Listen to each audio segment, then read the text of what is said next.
রানীগঞ্জ বিধানসভার বিজেপি প্রার্থী পার্থ ঘোষ একান্ত সাক্ষাৎকারে কি বলল শোনা যাক। আমার ছিল, তারপর টিএমসি এলো, তারপর টিএমসির আমলে আবার বাম পেলো।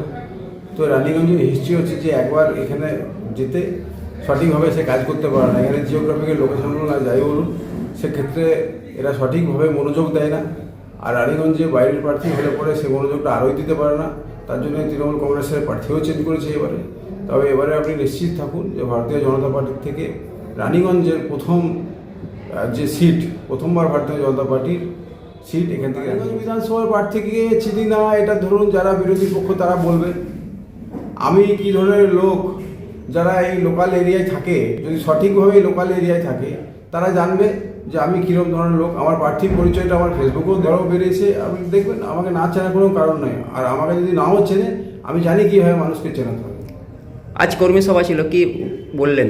কর্মীদের মধ্যে চরমভাবে উচ্ছ্বাস আছে, তারা ভূমিপুত্র পেয়েছে এবং কর্মীরা এবারে আমাকে কথা দিয়েছে যে এবারে এখান থেকে পদ্মফুল ফুটবে এবং বিপুল সংখ্যক লোক, বিপুল সংখ্যায় আমাদের এখান থেকে ভারতীয় জনতা পার্টি জয়লাভ করবে।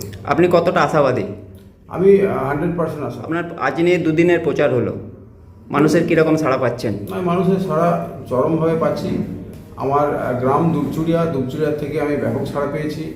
আমার দক্ষিণখণ্ড মামাবাড়ির থেকে যদিও প্রচার করিনি, কিন্তু প্রচুর ফোন এসছে।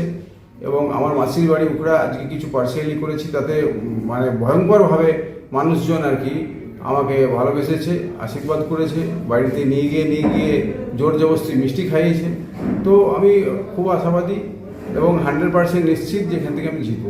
এবং আপনারা প্রার্থী যারা আছে এখানে, আমি কাউকে ইনসাল্ট করতে চাই না, এটা একজনের ভাগ্যে একরকম থাকে, কিন্তু প্রার্থীর পরিচয়টাকে যদি মানুষ জানে সঠিকভাবে, যে কোন প্রার্থী কোন স্ট্যাটাসে আছে বা কোন প্রার্থী তার শিক্ষাগত যোগ্যতা কী আছে, সেটা দেখলে পরেই আপনারা বুঝতে পারবেন যে মানুষ কার প্রতি ইমপ্রেস হতে পারে।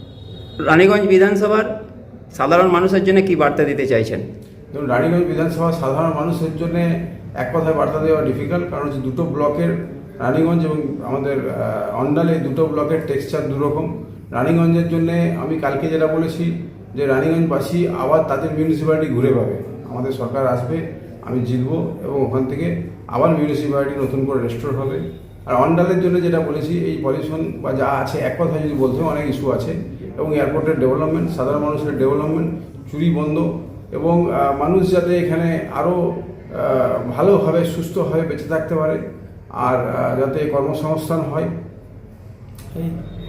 দুর্নীতি তো এখানে পশ্চিমবঙ্গ রাজ্যটা এখন দুর্নীতির উপর ডিপেন্ড করে মানুষজন রোজগার করছে।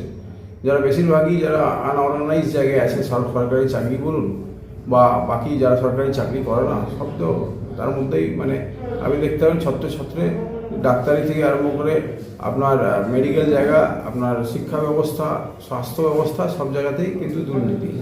আর ডিবিসিটা ভাগ্যিস সেন্ট্রাল গভর্নমেন্ট করে দিয়েছিল, কিছু তো করে খাচ্ছে মানুষজন, লাগলে সেটাও পেত না। এই সিএলটা ভাগ্যিস ন্যাশনালাইজ হয়েছিল, তার জন্য এখান থেকে সেন্ট্রাল গভর্নমেন্টের প্রজেক্ট চলছে, খেয়ে করে কমে খাচ্ছে। জনতা পার্টি 21টা রাজ্যে আছে, আপনারা খবর নিয়ে দেখুন, সেখানে কোনো রং দেখা হয় না। গুজরাটেও দেখবেন অনেক মুসলিম গুজরাটে আছে, কোনোদিন কোনো কমপ্লেন শুনেছেন যে গুজরাট থেকে মুসলিমদের উপরে কোনো রকমভাবে অত্যাচার করেছে ভারতীয় জনতা পার্টি? তো এই ধরনের পারসেপশন মানুষের মধ্যে ছড়িয়ে দেওয়া হচ্ছে যাতে মানুষ বিজেপির বিরুদ্ধে যায়, কিন্তু মানুষ এভাবে ডিসাইড করে নিয়েছে এটা ডবল ইঞ্জিনের সরকার এবারে হবে। কেন্দ্র সরকারের প্রকল্প এখানে ইমপ্লিমেন্ট হবে, চুরি বন্ধ হবে, কয়লা চুরি বন্ধ হবে, বালি চুরি বন্ধ হবে, লোহা চুরি বন্ধ হবে, সিন্ডিকেট রাজ বন্ধ হবে। আর এই যে জেহাদি গভর্নমেন্ট, সেই জেহাদি গভর্নমেন্টের বিসর্জন হবে এবং সাধারণ মানুষ সুস্থ স্বাভাবিকভাবে এখানে বেঁচে